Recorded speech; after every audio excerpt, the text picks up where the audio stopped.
Cette émission vous est présentée par CIH Bank.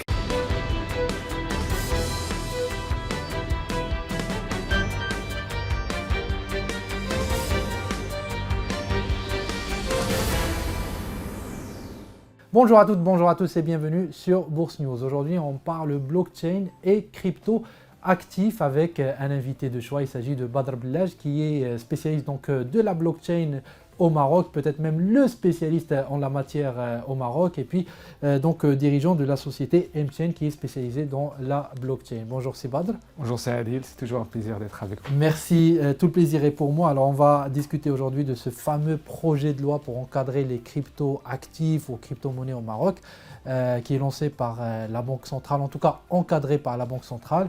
Récemment, quelques données sur ce projet de loi ont fuité dans la presse. On va essayer d'expliquer tout cela aujourd'hui en votre compagnie. Première question, c'est Badr. Ce projet de loi est en cours de consultation actuellement ou va l'être dans le circuit dans les jours qui viennent. La MMC doit donner son avis, Banque Maghreb, la CAPS pour les assurances et d'autres acteurs régulateurs du secteur financier. Première question qui nous vient à l'esprit, qui travaille, qui élabore ce projet de loi ? Alors, qui travaille sur ce projet de loi, c'est un comité qui a été formé par Banque Maghreb, selon bien sûr les propos de M. Jouahri, qu'il a annoncé, je crois, fin d'année dernière. Donc, ils ont constitué un comité qui travaille sur le sujet, en consultation bien sûr avec, je crois, un consultant de la Banque mondiale. Donc, l'idée, c'est de préparer un projet de loi pour, bien sûr, réguler la crypto-monnaie. Et je suppose actuellement qu'on est bien loin d'avoir un projet de loi finalisé, oui, même si que les rumeurs ont fuité. Mais généralement, je crois qu'il y a on a toujours... On est sur un avant-projet de loi. Je suppose, exactement, parce que, bien sûr, la Banque centrale, elle est très concernée.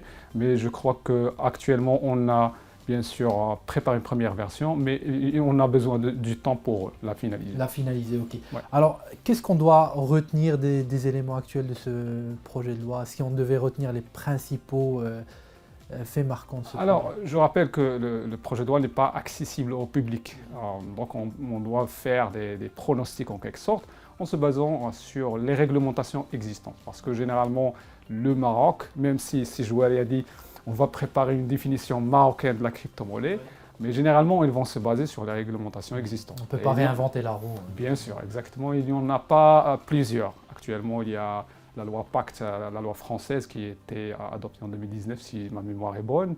Il y a aussi la récente MiCA qui a été votée par le Parlement européen, mais qui a été bien sûr présentée en 2020 par la Commission européenne. Et donc, généralement, que ce soit même ces deux-là, en ajoutant même actuellement les projets de loi, que ce soit en Angleterre, que ce soit aux États-Unis, ils se partagent presque les mêmes axes. Et par conséquent, on peut déduire que la loi marocaine, elle aura les mêmes axes. Et donc, qu'est-ce qu'on peut retenir ? Le premier, c'est la définition de la crypto-monnaie. Et je suppose aussi de donner une taxonomie pour les différents types de crypto-monnaies, parce qu'il n'y a pas qu'une crypto-monnaie, c'est en quelque sorte c'est un basket, c'est un panier en quelque sorte d'assets. Donc la première chose, c'est de définir les cryptos. J'attends bien cette définition marocaine, mais généralement, toutes les lois qui existent se partagent presque à la même définition. En gros, comment on la définit ? C'est une représentation électronique de valeur ou de droit qui est transférable électroniquement à base optionnelle, à base de la technologie DLT, ce qu'on appelle les blockchains d'une façon générale, c'est les Distributed Ledger Technologies. Donc c'est la définition qui est reprise par les différents textes de loi aux lois. Et je crois que le Maroc va ajouter, je ne sais pas, un mot ou deux mots à cette phrase-là. Mais généralement, la première chose à retenir, c'est la définition des cryptos.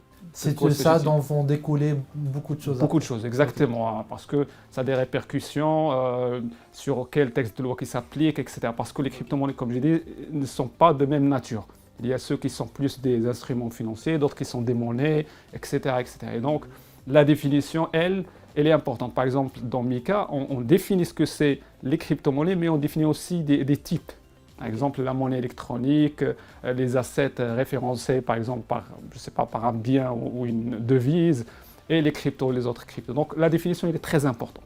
Et je crois que le projet de loi qui va sortir va mettre l'accent sur la définition, une définition marocaine des cryptos. Le deuxième axe, c'est plutôt la régulation des acteurs crypto. Je rappelle qu'on ne régule jamais et on ne régule pas une crypto ou une blockchain. Même Mika, il ne régule pas Bitcoin ou Ethereum. C'est des systèmes décentralisés, on ne les régule pas. Qu'est-ce qu'on régule? On régule normalement les intermédiaires entre le consommateur et ces projets-là. Les fameuses plateformes. Les fameuses plateformes, exactement, c'est-à-dire c'est exchange market, c'est fournisseurs de services. Par exemple, il y avait la loi, comme je dis, Pacte française, qui donnait un cadre juridique, un cadre légal pour ces entités-là, ce qu'on appelle les PSAN, fournisseurs de services cryptoactifs, quelque chose comme ça. Par exemple, la loi MiCA a donné les CASP, c'est presque la même chose. C'est-à-dire le deuxième axe des lois en général, c'est de donner une forme juridique, je vais dire, pour ces entités-là et leur demander d'avoir un agrément. C'est-à-dire pour opérer, tu dois suivre en quelque sorte, tu dois demander d'avoir ce type pour opérer, mais après un agrément. C'est-à-dire il y aura certainement une autorité qui va veiller à l'application. Et là, il faudra voir quelle autorité. Est-ce que c'est l'AMFC, est-ce que c'est Banque Mondiale, qui est difficile. Ministère des Finances. Exactement. Par exemple, en France, on a l'AMF, qui est, je crois, qui ressemble à l'AMFC. Donc l'idée, c'est qu'on a une entité qui va bien sûr donner ces agréments-là pour ces opérateurs, pour qu'ils opèrent au Maroc. Et bien sûr, la loi, généralement, en définissant ce cadre, elle définit aussi des requirements, c'est-à-dire des prérequis pour l'avoir. En fonds propres, en qualité des équipes, exactement, en processus interne, système d'information, etc., etc. Donc c'est pas qu'un titre qu'on demande, mais c'est comme par exemple au Maroc, on a les sociétés de bourse. Les sociétés de bourse, mais par exemple pour le paiement, les établissements de paiement. C'est-à-dire on aura quelque chose de similaire. D'accord. On aura tout un processus pour avoir ce cadre et pour opérer au Maroc. Donc c'est très important. Bien sûr, le troisième axe, c'est la réglementation de l'activité des utilisateurs. C'est-à-dire, moi, je suis marocain, je vais sur ces plateformes-là, il y aura des lois qui vont cadrer mon activité, je suppose. Parce qu'au Maroc, et on peut le détailler après, on a un contexte qui est un peu spécial comparé aux autres, que ce soit en Europe ou autres pays. Donc, je suppose qu'il y aura des règles qui vont s'appliquer au consommateur final. Donc, généralement, on aura ces trois niveaux dans cette loi, comme j'ai dit. Donc, l'idée, c'est qu'on va essayer de cerner plutôt l'activité bâtie sur la crypto-monnaie, non pas la crypto-monnaie elle-même. Reste à voir qu'est-ce qu'on aura, parce que malheureusement au Maroc, on a... Bon, je ne crois pas que c'est planifié, mais généralement dans tous les processus de préparation de textes de loi, il y a une étape d'appel aux commentaires des publics. C'est-à-dire on ouvre la discussion, ça a été fait même en Europe, ça a été fait aux États-Unis ou en UK. Donc l'idée, c'est qu'on prépare une loi, mais on demande, bien sûr, l'opinion des gens qui sont concernés. Alors, sur les lois de la MMC, par exemple, les dernières lois ont toutes été ouvertes à des consultations publiques. J'espère que ce sera le cas, parce que là, on aura vraiment besoin d'avoir cette ouverture-là, mais j'espère. Mais l'idée, c'est que voilà les niveaux auxquels on doit s'attendre, parce que, comme j'ai dit, toutes les règles presque se partagent. Toutes les réglementations se partagent en quelque sorte ces règles. Alors, et sur les émetteurs de crypto-monnaies, si moi aujourd'hui je veux lancer un projet, etc., est-ce qu'il y a une réglementation ou pas? Tout à fait. Alors ça, c'est un élément que j'ai oublié. Exactement, c'est aussi la réglementation des fournisseurs ou des détenteurs de projets, des initiateurs de projets. Par exemple, si je veux faire un appel au public, une ICO, STO, quelque chose comme ça, donc je dois suivre tout un processus. Un peu comme une entreprise qui s'introduit en bourse, par exemple. Exactement. Donc, il y aura, par exemple, une demande de livre blanc, de détails techniques concernant le projet, la gestion des projets, ma politique financière, etc., etc. Et donc, ça sera à la même, je suppose, de garantir un agrément, parce que cette personne ou cette entité qui veut faire un appel au public pour proposer un projet, c'est similaire à un fournisseur de services, sauf que leur activité diffère. Alors, en préparant l'émission, vous avez parlé de cette fameuse notion de livre blanc. Oui. Est-ce qu'on peut en parler un peu plus? Est-ce que c'est l'équivalent d'une note d'information, par exemple, pour une introduction en bourse? Qu'est-ce que c'est un livre blanc? C'est plus une présentation du produit d'une façon technologique et aussi d'une façon financière. Je m'explique. Par exemple, je vais dire un ChatGPT Coin. Parce que c'est la tendance actuelle. Donc moi, Marocain, je veux lancer un projet, ChatGPT Coin, qu'est-ce qu'il fait? je ne sais pas, qui est à base d'intelligence artificielle, par exemple à base de ta participation pour instruire cette intelligence artificielle, je vais par exemple te récompenser par des coins, ChatGPT coin par exemple. C'est mon projet, donc mon livre blanc va expliquer l'utilité de la chose, c'est-à-dire à quoi ça va servir ce token-là, son utilité financière, comment ça va fonctionner, est-ce que ça sera tradé, est-ce qu'il y aura une répartition des tokens, par exemple, à des investisseurs ou même l'initiateur du projet. C'est de clarifier l'utilité du projet technique, mais aussi l'aspect financier du projet, avec bien sûr une présentation des risques potentiels de ce projet. Donc généralement, c'est un peu spécial, le white paper, mais il n'y a pas vraiment un template à suivre. C'est juste un élément pour convaincre les investisseurs. Mais je crois que la réglementation doit en quelque sorte imposer un minimum. C'est-à-dire, surtout par exemple la répartition des tokens. Au départ, elle doit être, c'est-à-dire, je sais pas, auditée, parce que pour éviter les arnaques, les problèmes, si je rentre par exemple sur le marché marocain et je présente mon projet, je dépose par exemple la demande chez l'AMMC doit en quelque sorte vérifier la véracité de mon white paper. Sinon, je peux dire n'importe quoi et rentrer sur le marché. Donc c'est ça l'idée. Je vous fais réagir par rapport à ce que vous disiez tout à l'heure sur les utilisateurs. Aujourd'hui, le compte du capital n'est pas ouvert pour les Marocains, alors que les crypto-monnaies, c'est un marché qui est international, les bitcoins au Maroc comme à l'étranger. Alors comment on règle ce souci-là? Oui, c'est un souci et c'est un souci. Est-ce que ça peut permettre de... Ok, mais déjà sur celui-là, ça peut permettre de faire sortir des liquidités à l'étranger de manière extrêmement simple, en utilisant des bitcoins que je vais revendre une fois que je suis à l'étranger. Est-ce que c'est un frein? C'est plutôt un risque, mais on doit le mitiger et plutôt le rendre, c'est-à-dire de transformer le risque en une opportunité. Oui, tout ce qui est en relation avec le problème de convertibilité du dirham, parce que si on transforme cette problématique-là, on va arriver en quelque sorte à la convertibilité du dirham.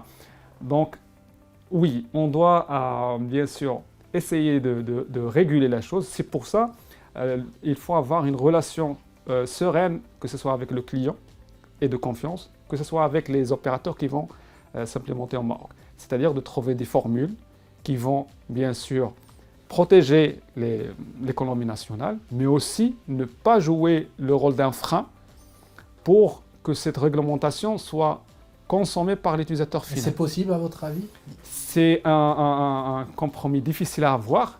C'est pour ça, au Maroc, à mon avis, on a choisi la mauvaise manière de faire. C'est-à-dire d'interdire et de préparer la réglementation. Ce qu'on aurait dû faire, c'est plutôt de permettre, ne pas interdire en moins, de laisser les choses se faire. C'est comme un sandbox, c'est-à-dire de créer un environnement qui est réglementé, mais je vais dire légèrement réglementé, et voir qu'est-ce qui va se passer. Parce que là, c'est des suppositions. Et aussi prendre en considération que l'alternative, c'est le marché noir.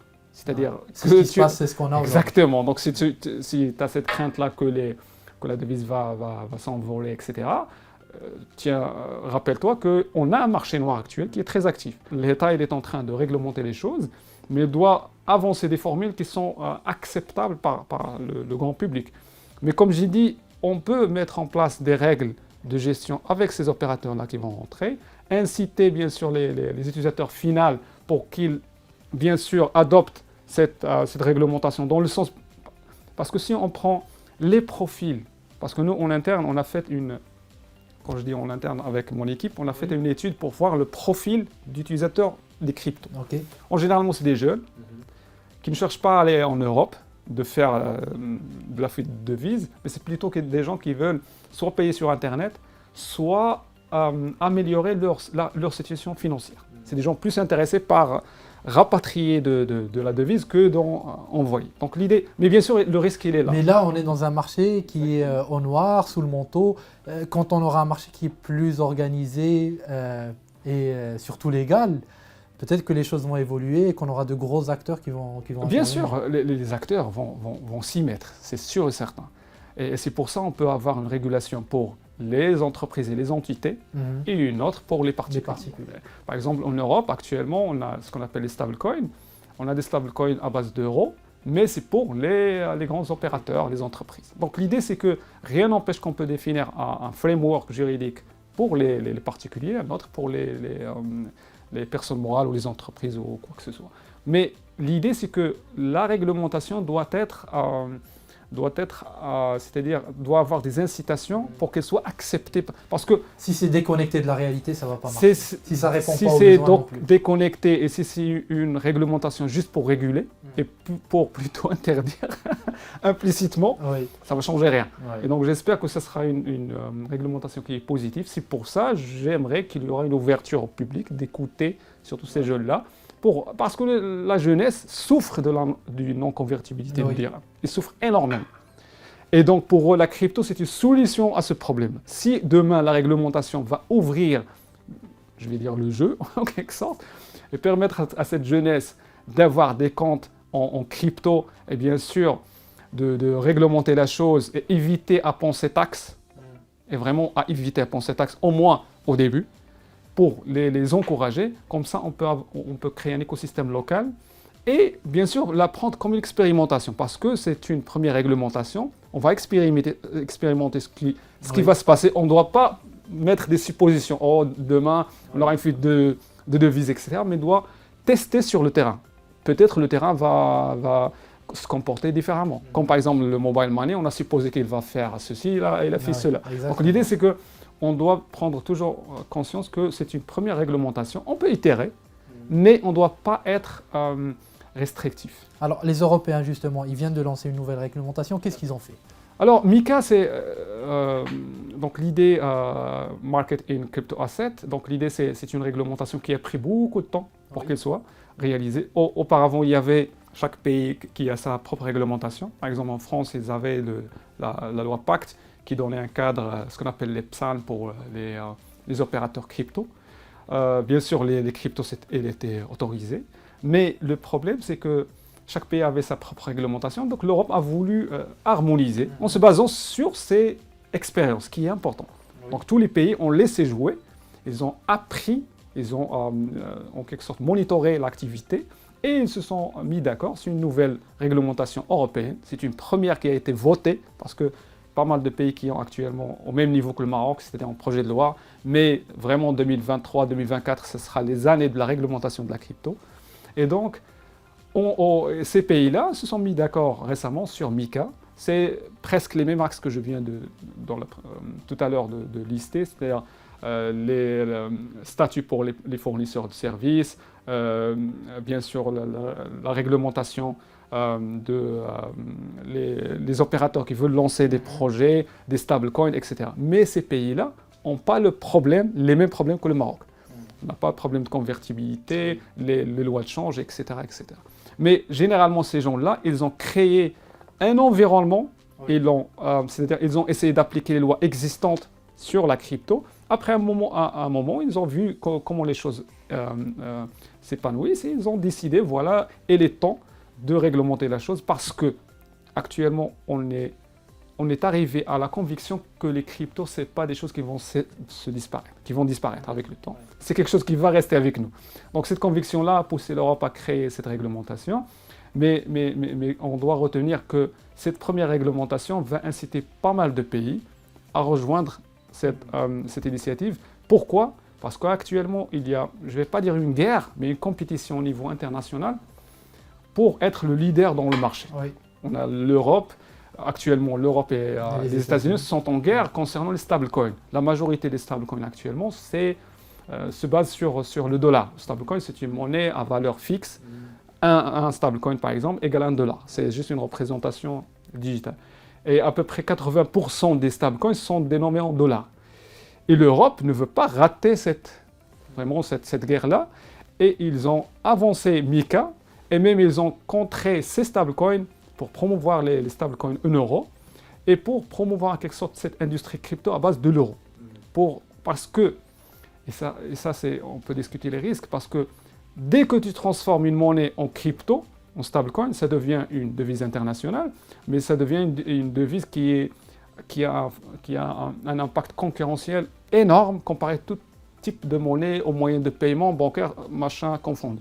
MiCA, c'est C'est une riposte européenne contre les adversaires au niveau international pour se positionner sur ce segment qui est énormément important. Très bien, donc j'imagine que le Maroc doit se positionner dans cette bataille mondiale sur les cryptos. Alors, on en arrive à un point qui, je sais, vous tient à cœur. Quels sont les risques qu'il faut éviter pour bien faire décoller ce marché ou cette réglementation au Maroc? Tout à l'heure, vous en avez un peu parlé de ces risques-là, mais quels sont les principaux qu'il faut vraiment éviter selon vous? Alors, tout d'abord, on doit avoir une réglementation qui est bien ficelée. Parce que j'ai peur que on va s'inspirer des réglementations qui existent. Ces réglementations, bien sûr, dépendent de leur contexte, non pas d'un contexte marocain qui est très spécial. Donc on doit avoir une réglementation ficelée qui prend en considération le contexte marocain.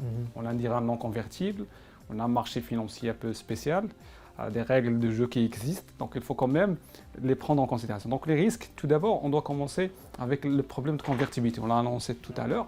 Donc on a ce problème de convertibilité de dirham, de devises, etc. Donc demain, si on va lancer les opérateurs de crypto-assets au Maroc, on doit se mettre c'est-à-dire en considération que ces opérateurs de crypto-assets, ce n'est pas comme des bourses.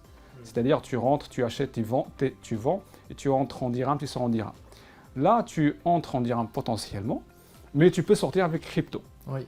Et le risque qui va se présenter ici, c'est que ces cryptos-là, je peux les transférer d'un country parce que les cryptos ne connaissent pas le territoire. Il n'y a pas un bitcoin au Maroc, un bitcoin en France. Il y a un bitcoin sur Internet.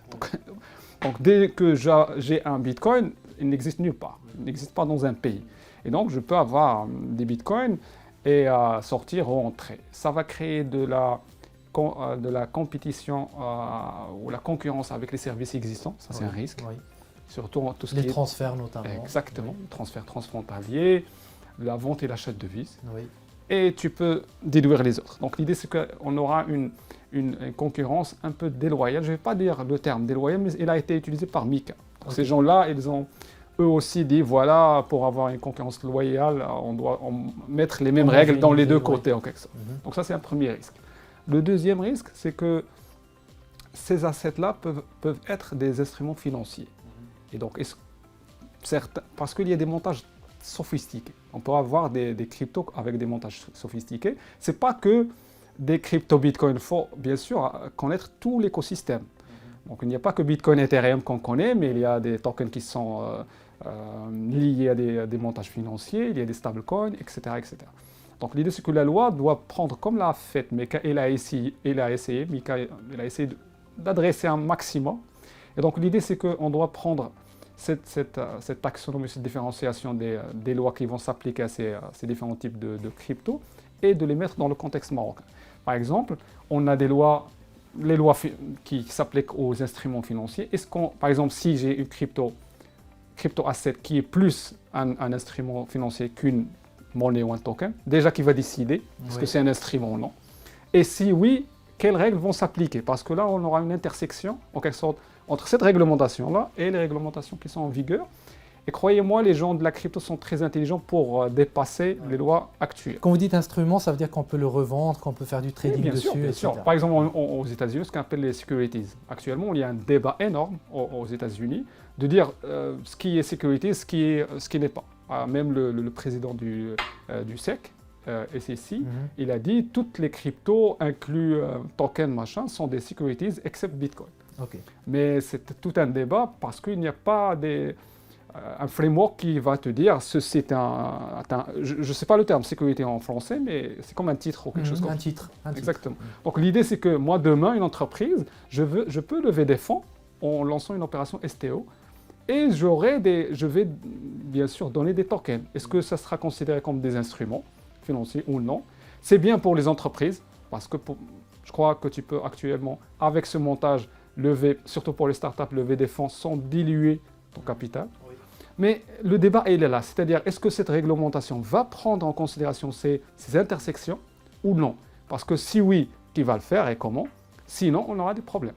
Et surtout, les entreprises actuelles, s'ils apprennent et comprennent comment ça va fonctionner, pour eux, c'est plus intéressant de partir sur ce volet que de partir sur le volet traditionnel. Ça, c'est un troisième risque. Le quatrième, c'est en réglementant la chose, on va lui donner une légitimité. Jusqu'alors, On a dit, voilà, c'est interdit. Et les gens qui ont voulu le risque, ils l'ont fait. Mais il y a une majorité, je ne vais pas dire une majorité, minorité, mais un ensemble de gens qui se sont éloignés des cryptos, bien sûr en prenant en attendant que ce soit légal si ça l'est un jour. Oui, parce qu'ils n'aiment pas le risque. C'est pas comme Et puis c'est dit que légitime. Tout à fait.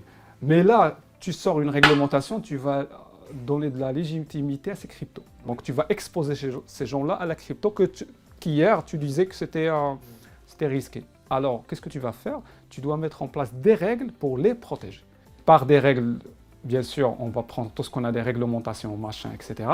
Mais quand on dit réglementé, tu ne régules que ce qui se passe sur ton territoire.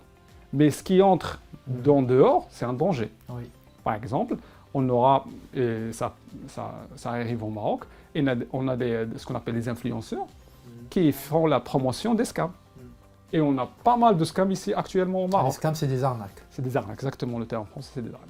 Et donc, tu vas ouvrir ou tu vas donner de la légitimité à de la crypto et en même temps, tu n'as pas des mécanismes pour, en quelque sorte, protéger l'épargne. Un peu comme on l'a sur le marché financier. Exactement, parce qu'actuellement, si demain on va lancer une loi, tous les arnaqueurs qui existent sur le Maroc ou même à l'échelle internationale vont s'attaquer au marché marocain et dire voilà, on est légitime. C'est nouveau, les gens ne connaissent pas. Exactement, c'est régulé.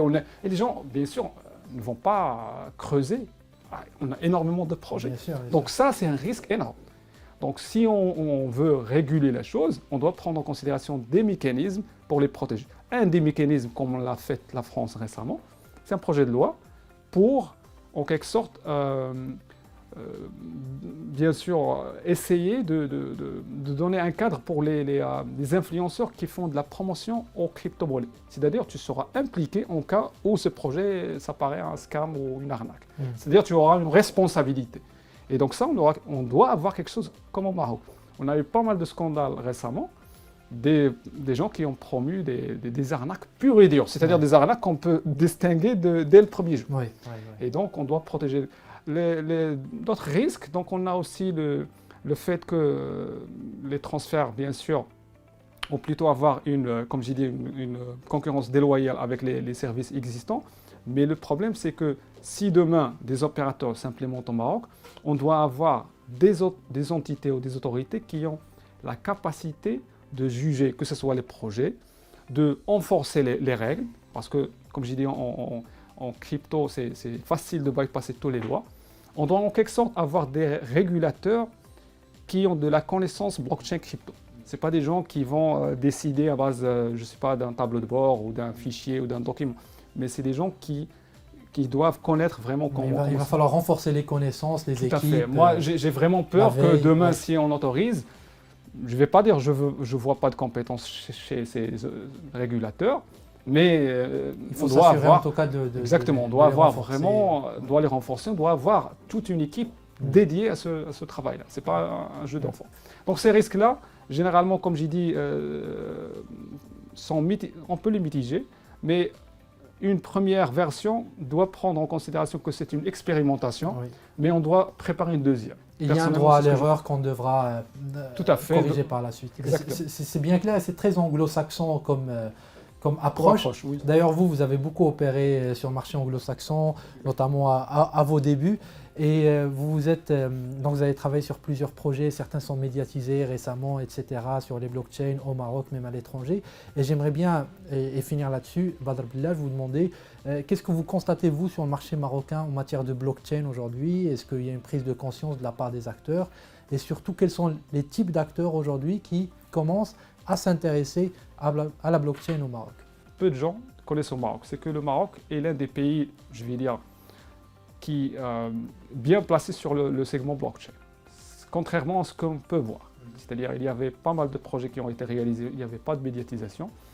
Mais si on le compare à d'autres pays, que ce soit voisins, africains, même en Europe, on va classer le Maroc comme étant un pays au moins dans le top 50 ou quelque chose comme ça. Donc c'est un pays sur la blockchain, il est important de signaler aux quelques internautes qui ne le savent peut-être pas, c'est qu'on dissocie la blockchain. Exactement, c'est la technologie pure sous-jacente, sans avoir d'actifs associés aux monnaies associées. C'est juste de la technologie, c'est du réseau d'échange d'informations. Et sur ce volet-là, au Maroc, on est en avance un peu. Oui, tout à fait. Alors, comparé, comme j'ai dit, en Afrique ou même des pays européens, on a des initiatives, des projets qui ont été réalisés qui sont importants. Le dernier qui a été annoncé, médiatisé de BCP TMPA, c'est un projet aussi très très important, que ce soit de sa nature, que ce soit de son envergure. La nature, c'est une première qu'une banque va traiter des paiements qui émanent de blockchain. C'est-à-dire moi, je suis TMPA, je suis acteur, donc eux, ils peuvent bien expliquer le projet mieux que moi. Mais l'idée, c'est qu'on a un opérateur économique.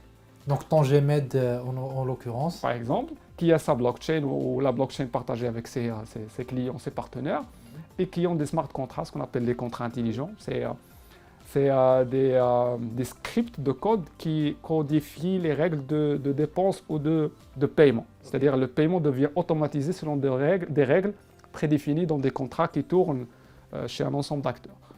Et donc ce contrat-là peut initier des paiements automatisés qui seront traités par la banque BCP. C'est quelque chose d'énorme, mais vraiment, que ce soit de sa nature innovatrice, que ce soit de son envergure. Demain, et ça montre qu'on a une banque et on a d'autres qui ont choisi de se positionner sur la technologie. C'est-à-dire que ce n'est pas que de la consommation, ce n'est pas que de l'usage, de l'expérimentation. On a dépassé ce stade vers de l'innovation, parce que c'est une première en Afrique d'avoir un tel projet, une telle banque qui va ouvrir demain à toute entité qui désire avoir un traitement blockchain de faire des paiements. Et ça va permettre des cas d'usage jusqu'alors, on en parlait, mais qui étaient non réalisables.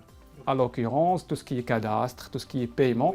Donc on peut automatiser tout le process et inclure aussi la brique de paiement, chose qui est importante.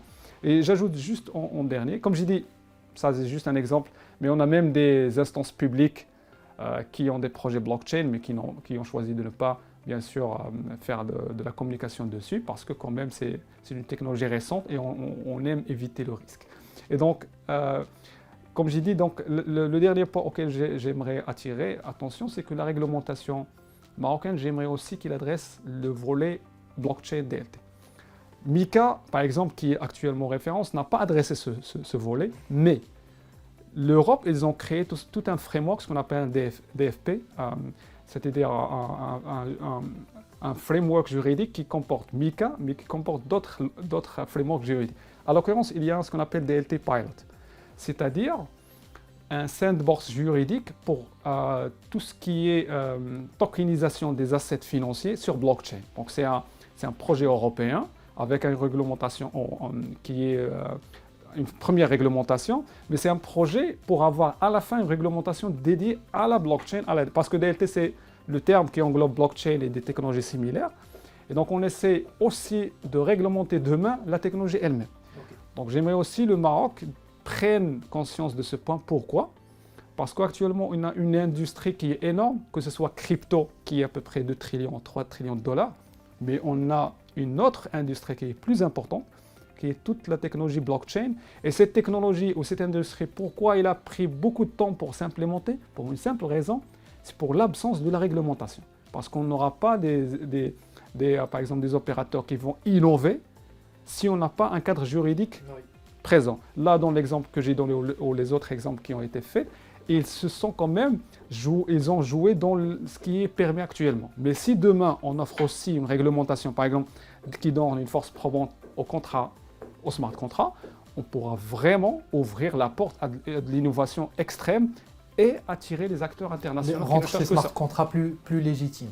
Et donc, le secteur bancaire, vous en parliez, là on a en l'occurrence un exemple dans le portuaire. Quels sont les autres secteurs rapidement? Généralement, c'est les banques, c'est tout ce qui est logistique, tout ce qui est assurance. Donc généralement, c'est les grands secteurs de l'économie en général qui s'intéressent à la blockchain. Mais rien n'empêche que la blockchain peut être démocratisée pour toutes les entreprises. On aura besoin juste d'un cadre réglementaire et d'une infrastructure qui va bien sûr permettre ça. Très bien. Écoutez, merci beaucoup pour ces éclaircissements, Badr Bellaj. Et on ne manquera pas de vous faire réagir sur ce projet de loi lorsqu'il deviendra public et opérationnel pour voir s'il répond vraiment aux attentes du marché. Encore une fois, merci. Merci.